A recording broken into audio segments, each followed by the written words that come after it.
when I got out of the military, I kind of like cut ties. Not cut ties like I fucking hate the military or anything like that, but it was just like I was in for 4 years. I was a scout. I didn't deploy to Iraq and Afghanistan. I went to Korea and had the time of my life. Like I came in the military like a fucked up kid. The military made me a better person, a better man. And I came out the other end like in a way better position than I was prior. And that's not, I think, the case with majority or most veterans. A lot of them will come in and they'll come out and they'll be either physically or mentally impaired or anything like that. And I think that this is an opportunity for me to give back.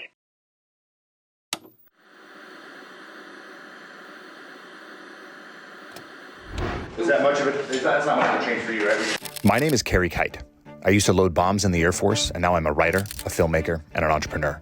Through using the post 9/11 GI Bill to go to college, working hourly jobs to pay the bills, and freelancing my way into a career, I've studied what it takes to successfully transition from service to civilian, and that study has become a conversation. On this podcast, I speak to other veterans, successful artists, and entrepreneurs about their transition, what they did well, where they failed, what they learned, and most importantly, how they applied their skills. Episode 143 features Jordan Buck, an Army veteran and Ultrarunner participating in Team RWB's Old Glory Ultra Relay. Welcome. This is Veteran Made.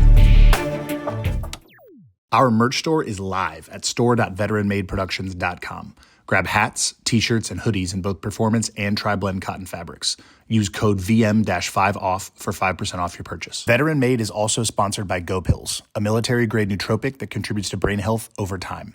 Use code VM15 at checkout for 15% off. I get my collagen protein from Bubs Naturals, where you can use code VETERANMADE, all one word, at checkout for 20% off your order. We're also proud to partner with True Made Foods, which makes condiments free from added sugar and sweetened with real foods.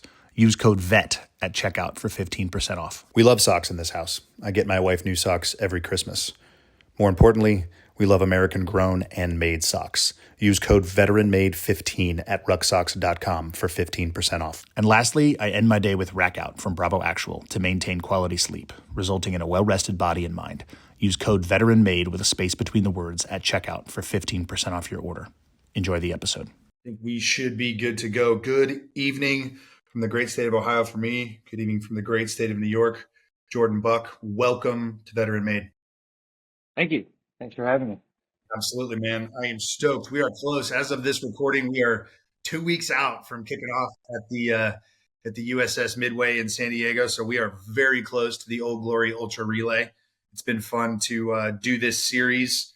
And it's now especially fun to do it as we're getting so close. There's only about 4 of you left for me to interview. This one will go live before the run, I think just before the run, but then the last 3 will be live. Last 4 rather will be live kind of during the run. So I'm excited. For those who don't know who you are, if you could just give us a brief primer on who you are and where and when you served, and then we'll jump in. I'm Jordan Buck from upstate New York, Johnstown. I served as a 19 Delta Cav Scout in the Army from 2012 2016. Awesome. So, I mean, I want to jump right into the Old Glory Ultra Relay. Like, how are you feeling 2 weeks out? I know that you're an animal on the road and on the run, but I mean, this is a big one. How are you feeling? Yeah, I'm feeling pretty primed. You know, I'm starting to kind of ramp training down, get my body back to 100%, and just really ready to go. Ready to, the details have been the details that we can control have been worked out. Everything is just kind of waiting for that go, you know? Yeah. So what does ramped down training look like at this stage, 2 weeks out from this event? Obviously, I've talked about it with a handful of folks. Like, this isn't your typical ultra, right? Like, you're not going to be out there running a 50, 100, a 250 like by yourself. You're going to be relaying. So what does the next 2 weeks look like for you with ramp down training? I would say it's just kind of chilling out on the mileage, hitting the sauna, ice bath a little bit more. Kind of more, instead of working on building fitness and getting somewhere, more just maintaining what I've got and focusing a lot more on recovery and just making sure I'm 100%. What's chilled out mileage for Jordan Buck? I'd say probably like 60 this week, maybe 50 next week, and then down to probably like 20 or 30 from the Monday through Friday until we start. So so you'll do several miles a day in like directly up into the lead up. Yeah. Yeah, not every single day. Probably like yeah, I would say so. I'm not looking for like a full on like taper kind of thing because it's not like an event where like an ultra marathon where you kind of like go all the way you go all in on game day, you know, and this is not what we're trying to do. So I'm kind of just trying to make sure I stay healthy Yeah. while still kind of not pushing anything, but just kind of running around. Yeah. So how are you thinking about that? Like you just said, not going all in on game day. Have you ever run an event? I mean, nobody's really run an event quite like this before. How are you approaching it, thinking about, all right, I'm going to be running, I think each individual runner is basically responsible for an average of 16 miles a day, right? Or something like that. Yeah. Yeah, I'd say 15, somewhere between 15 and 20. Yeah. So like, how are you adjusting and we'll get into your background as a runner and all of that. But just for now, I'm curious, like, how are you thinking about that differently than other events that you've run, preparing to just hit that mileage daily? I'm kind of looking at this, and I have been kind of looking at this from like a just like based on pure mileage and pace wise, not everything else is going on, but it's it's kind of like like training weeks, I would say. Like if I'm preparing for like a 100-mile race, say, and I want to peak at 100 miles a week, then for maybe 2 or 3 weeks, I'm going to be running for 100 miles a week, you know. For this event, like it's not all out and it's just kind of like two really heavy training weeks, not training weeks in the aspect of what we're doing, but just in terms of mileage and stuff like that. So yeah, yeah, I think that about answers, but I'm not sure. That makes sense. Like, how do you feel about that? I mean, I'm sure you're excited about the event and obviously being a part of the team and running the flag across the country. But in terms of just thinking about the running, which is something that you enjoy and something you do regularly and do really well, like how are you feeling about only running that much daily for a couple of weeks? I'm fired up about that, you know. That's like it's gonna get hard. It's gonna be like uncharted territory, stuff that I've never done before, stuff that I don't really have experience with doing, like these kind of call it like a really long stage race kind of thing, if you want to look at it like that. I don't have much experience and stuff like that, but in order to get experience, you gotta do the thing. So I'm really looking forward to the hard parts. I'm looking forward to seeing what we're all looking like on day 12, 13, you know, when we're all cooked and just see how we all react. That's exciting. What about that? I I I don't know. I like an ultra marathon, you know. I like the deep parts of it where you're just like dragging your feet, everything hurts, everything sucks, and you don't want to hear anything. I like that because it kind of is like it exposes kind of what is inside of you, kind of like who you are as a person comes out more, I think, than it ever does. And I think that like these are all like I'm on a team with a bunch of freaking savages, and they've all been there.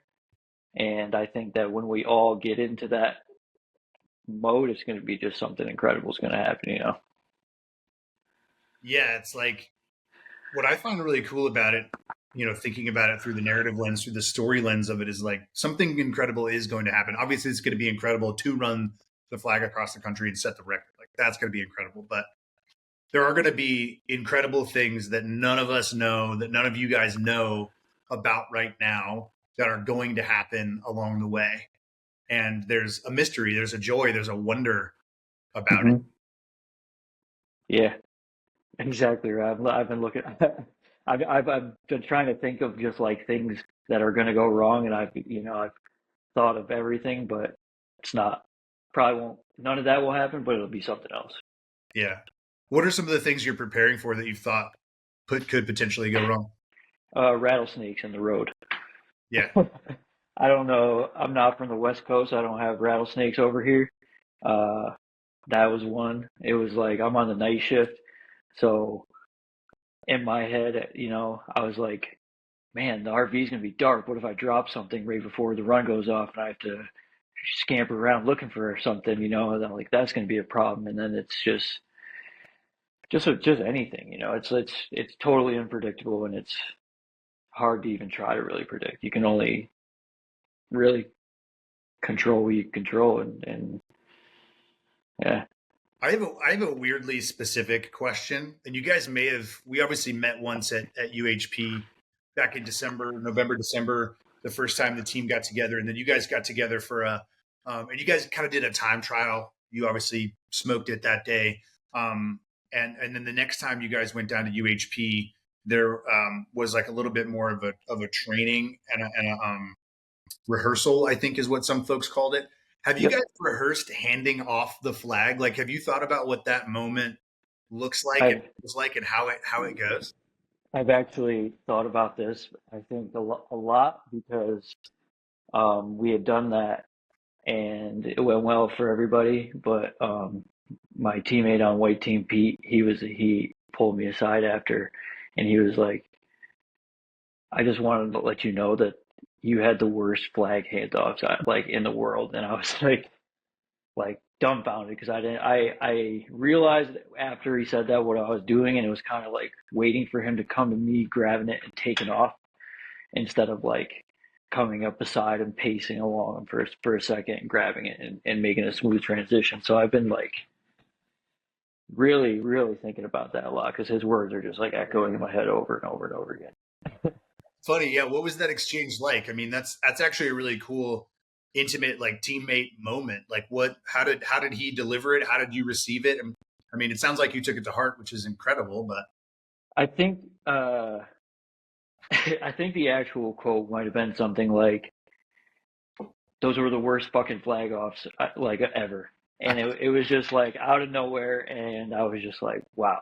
And he didn't mean anything by it. He was just like making a point, and yeah, it was like, yeah, I think that's why it echoed too, because Pete's the nicest guy in the world, and it was just like, all right, something to think about, something to think about. yeah.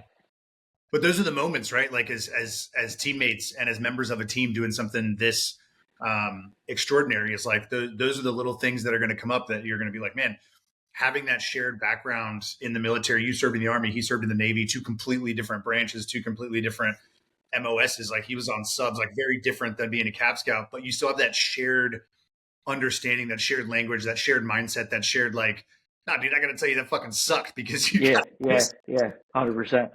Yeah.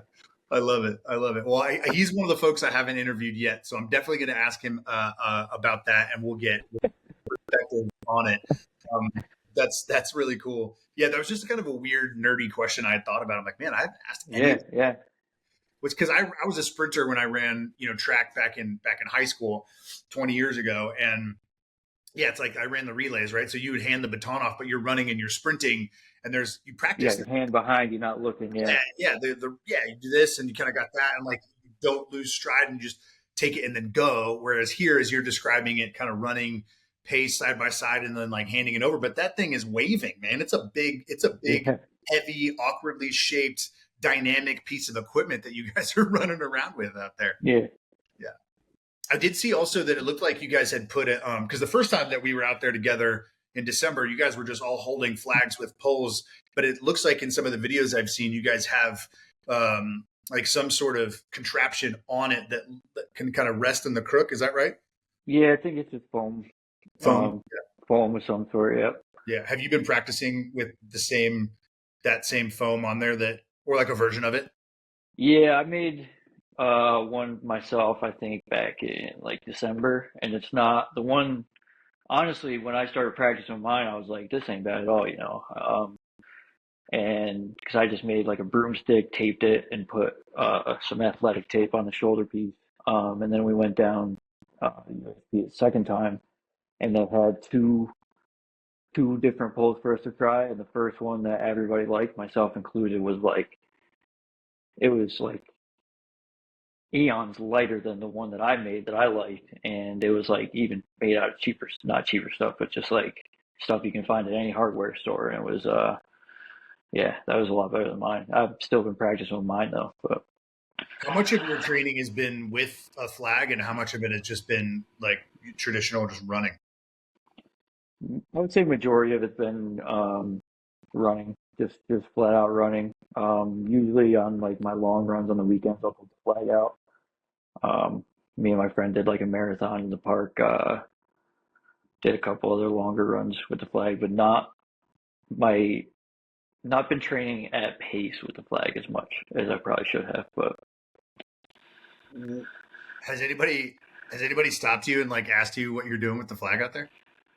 I saw some stuff on Facebook after because like I I posted a video about another thing that I was doing, and there was some like somebody shared it, and she was like, "Oh, these are the flag guys." And then I looked, and there was like a bunch of people commenting about some guys running around with the flag. It is loud. Like it's not. I ran even before. I think I was. I don't know if I had even made this team yet, but I ran with the flag on the 4th of July this year and did 20 miles of the flag, and it was like it's it's crazy because you think like watching the news and all that stuff. There's such like division in this country, and it's like it feels like everybody hates America. Right? Like I get that vibe a lot watching the news and stuff like that. But take the flag out for a run, and I think that'll change your mind on that pretty quick. I love it, and that goes Yeah, for whichever news you're watching, dear yeah, listener. yeah, That yeah, yeah, that news yeah, channel. It's not just one or the other; it's all of them. yeah. It is. Yeah, that's cool. So before we get into you making the team and getting involved with the Old Glory Ultra Relay, let's rewind it a little bit. What got you into running elite at elite levels? Right, you've heard me talk to the other runners. Everybody PTs in the military, and some of us do it more, some of us do it less based on our job requirements. So there's some baseline level of fitness there. But what got you into running long distances and running them as fast as you do? Um, so I would say my first like my introduction to running was like basic training. Like I hadn't ran in high school. Um, I think I ran a little bit at like the Future Soldier program before I shipped out and stuff like that, but really it was basic training when we had to do like the APFT and stuff like that. That's where I learned that I was a good runner because I went there and kind of beat everybody, including the drill sergeants and stuff like that. And then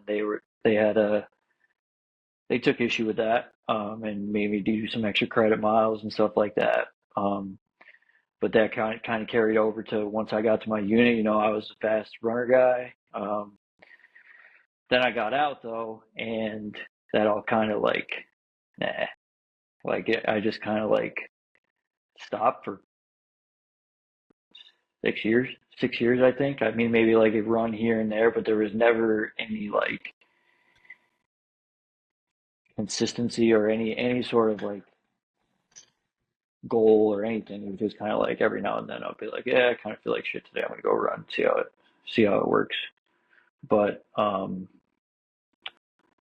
I think three years ago, it was kind of like the continuation of that. That just like I don't want to say like hole, like I was in a terribly bad place, but it's just like I'm not doing anything that is like setting my heart on fire. I don't have any drive. I'm going to work. I'm coming home and having beers and not really caring about too much. Like there's no pride in my fucking life. Let's figure something out. Um, so I started training for a marathon. Um, and I didn't like have reference to like what a good marathon time was. So I looked it up, and it was like, oh, you have to run a sub 3 marathon qualify for Boston. And I was like, okay, I don't want to run Boston, but I want to qualify for it because that sounds cool. Um, so I was practicing that for a little bit, and then at the same time, somebody found out I was doing that, and they gave me Goggins book there.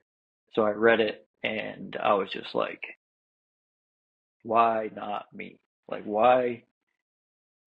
This stuff is awesome. This is an incredible guy, but like, what is stopping me from doing all this shit? And it was like, you lack the experience. You lack that. And then I was just like, so let's make it fucking happen. So let's do it. And then I entered 50K before I did the marathon, and I never. Well, I did a marathon, I think, in a summer later, but I entered a 50K, won it, and was like, okay, that was unexpected. So then I did a 6 hour, won it, and I was like, all right, there's probably something to this. Did a 50 miler, won it, and I was like, I'm gonna probably dedicate the rest of my life to this. I love it. You just made a Goggins video. We're gonna clip that out. I love it. Throw one of those techno beats of him talking underneath it. So back to 3 years ago, what made you? So you're having those feelings, right? Going to work, coming home, having some beers, being like, man, nothing set my heart on fire. What made you choose running as the thing to go explore? Was it just the past experience with the skill that you had in the military? Was there anything more to that?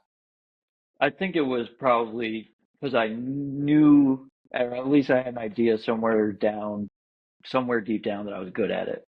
Hmm. Like I at least have like a baseline, and I like I've always enjoyed it. There's never been a time where I like don't like running. It's just like I would rather not. I'd rather not. I'd rather not. But Those are sometimes the best activities to do, right? Where you're like, oh, the fact that I have this negative feeling of I'd rather not do this thing is probably the best indicator that that's the thing I should do. yeah, you gotta lean right into it. Yeah. And I did that. I did that today in the gym. I was like outside in the garage right there. I was like, man, I do not like, I literally had the thought. I observed the thought go across my head. Like, I do not want to go out there. So that was the moment that I literally took my jeans off, put my gym shorts on, was like, well, I'm doing it right now because this is the height of me not wanting to do it. I'm going to go out there and do it. 100%. Yeah. So as you were kind of scaling those events and winning those events, I think it's probably, I'm not a runner. I'm not a long distance runner like you guys. But I would imagine like as you start to see some success doing things like that, and especially as you're running forward, you're literally running towards something like, is there like a summit? Is there a peak? Are you at like, man, like, okay, I won all these events. Like, holy shit, I'm really good at this. Did that just continue to make you, to give you the drive and make you hungry to just like keep doing it?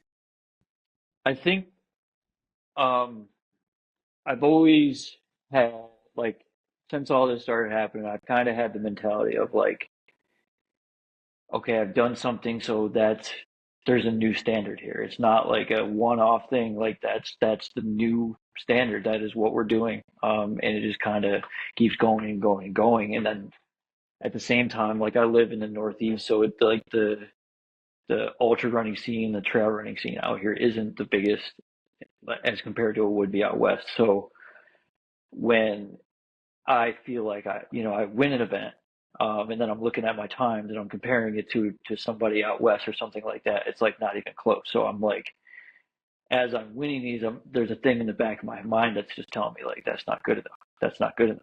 That's not good enough. You got to get better. You got to get better. You got to get better. Do you feel like you have a healthy relationship with running and like with your own mindset on that? I don't mean that in a leading way. I'm actually just like, No, no. that question just popped into my head as you were saying that. Yeah, it depends on your definition of healthy relationship.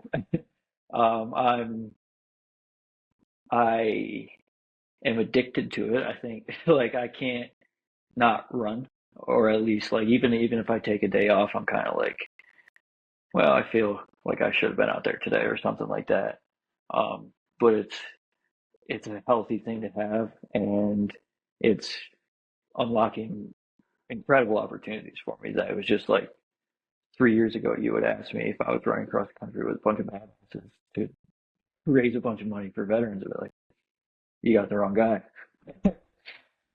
So it's definitely it's a healthy relationship. Yeah. Yeah.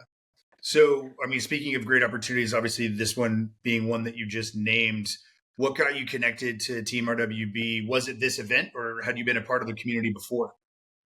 I hadn't necessarily been a part of the community. I heard about them when Paul Johnson was doing his transcon and stuff like that. Um, and at the same time, this was last summer, so I was kind of planning um, like a mini Paul Johnson thing here in New York because nobody's ever run from the top of New York to the bottom of New York first. So I was like really planning on doing that, and I was getting all like the analytical stuff done, like mapping it out, doing all this stuff, and I was just like, I need some help on this, like something like that. So I reached out to RWB, and I had FaceTimes with JJ, I think it was at that time, and at that time he pitched the Old Glory Ultra Relay to me.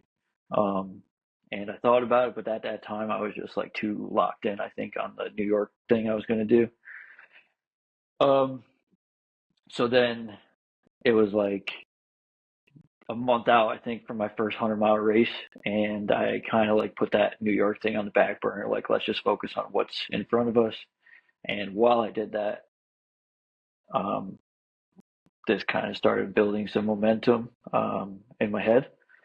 I went out and I won the 100-miler, and my friend here messaged then was like, "Hey, your boy Jordan just won this 100-miler." So they messaged me and they were like, "Hey, you should consider applying for the Old Glory Ultra Relay." And then I was like, "Yeah, I think it's about time. Yeah, you're right." Yeah, it's almost like you kind of like bucketed out. You're like, I'm going to finish this thing that I am personally committed to doing. And then after Yeah, you did it, and then after you won that event, you're like, okay, now I'm kind of ready to move on. yeah, it's kind of like how my racing career has been, is like I'm always planning something and that thing might or might not come to fruition. It depends on if something else cooler comes up or if something just doesn't add up. So my future schedules, I guess, are always shifting until it's either uh ink to paper. Yeah. Do you like that? Yeah, I do. It's just like my mind, because my mind is so crazy, and I'm just like, yes, I want to do this, I want to do this, I want to do this, and I want to do this. So it's like finding the right thing to settle on. Like I might, put a lot of effort into planning something like the New York Run or whatever. And then something even better, like the Old Glory Ultra Relay comes up, and it's like, I have no problem putting that on the back burner for something like this. And yeah, Yeah, you end up kind of having a nice variety of things to choose from, right? Where you're like, oh, this yeah, like there's these because I'm not like in the scene. I'm not, I wasn't necessarily a fan of this sport, if you want to call it that, until I started to meet all you guys and learn from you guys and there's so many of these events that you all do nationally, every year. It's like, oh, I can just kind of knock them off the list and just like go. yeah, Yeah. yeah. Ton of variety, ton of different events. Yeah, it's cool. So for this particular event, I've asked this question of the others, like what does participating in this event mean to you? Yeah, it means quite a few different things. I think for me personally, like when I Bill Savage kind of talked a little bit about something like this. When I got out of the military, I kind of like cut ties. Not cut ties like I hate the military or anything like that, but it was just like I was in for 4 years. I was a scout. I didn't deploy to Iraq and Afghanistan. I went to Korea and had the time of my life. Like I came in the military like a fucked up kid. The military made me a better person, a better man, and I came out the other end like in a way better position than I was prior. And that's not, I think, the case with ma- majority or most veterans. A lot of them will come in and they'll come out and they'll be either physically or mentally impaired or anything like that. And I think that this is an opportunity for me to give back. Um, yeah. Yeah, it's interesting. We talk a lot about it as a community individually. We probably don't talk about it collectively enough. And when we do talk about it collectively, we're talking around it, right? There's the idea of not just did you deploy, but what kind of deployments did you do? Where did you go? What was your job? Were you a support troop? Were you a door kicker? Were you a soft guy? Were you a this? Were you a that? Were you a flyboy? All these different things. Yeah. But at the end of the day, if we serve during this period of time, we are a GWAT veteran, and you're part of a team that's running the flag across the country to welcome GWAT veterans home for the very first time. And it's, you know, it's this odd thing privately, right? People will talk about it like, oh man, hey, thanks so much for talking about it that way. Cause like nobody talks about it. I'm like, you could get out there and talk about it this way. Cause we all know that we feel this way. We all contributed in different ways. Mm-hmm. And we all had different experiences. And actually the more we talk about that, the better we'll all understand it and ourselves and each other. Mm-hmm. Yeah. Yeah. It's going to be a pretty special moment to see the team coming into the National Mall and handing that flag off at the future site of the GWAT Memorial, I think. It's going to be incredible, yeah. Have you thought forward to any of those moments on the road? Like you mentioned, preparing for certain things, rattlesnakes and whatnot. But like, have you thought about any of the emotional beats, like any of those emotional milestones, whether it's running into DC or running? Lindsay talked about different cities that she hasn't been to and like things that she wants to see along the way. Like, have you thought about that from like a mental or emotional standpoint? I wouldn't say emotionally, not like I think that it's too big, especially like the end would be too big for me to comprehend like now. Like that's just something I think that it's same with the beginning too. Even the flag handoff in the beginning is just gonna be like yeah, I try to imagine what it's gonna feel like, but I'm just like, dude, I'm gonna be standing on the deck of a freaking carrier and we're gonna get home the flag and then we're gonna run into Washington DC. It's just crazy all around. It's yeah, I think that like it's gonna be really cool to see the country this way.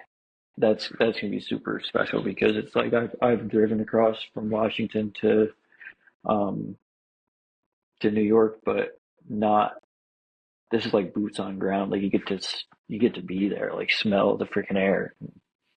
It's gonna be pretty crazy.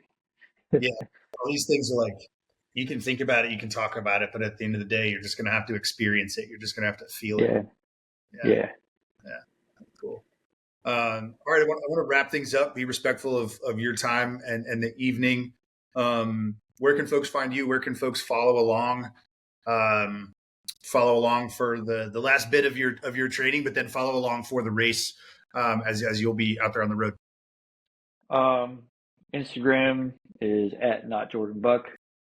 I think my Strava is in my Instagram bio, and so is the link to the relay where you can follow us all. Yeah, they're going to be doing the flag is going to be folks can follow the flag on the Yep. website and on the app, which will be super cool. Awesome. Well, Jordan, as you know, I end each episode with an open-ended question. What's on your heart and your mind for our community right now? It could be a piece of advice, something you want to get off your chest, or something that you want to reiterate that we've already talked about tonight. But Jordan, what's on your heart? What's on your mind? I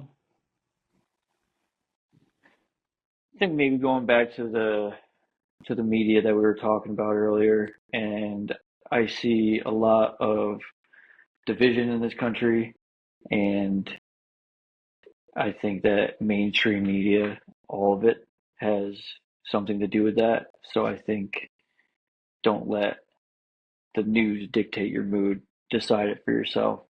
Put your phone down. Go outside. Do something for yourself. That's it. Yeah. Turn it off. Take a run. Yeah. 100%. I love it. Great answer. Well, Jordan, appreciate your time. Appreciate your energy. Excited to get out on the road with you and see you guys do this damn thing. Can't wait. Thanks for having me. Cheers.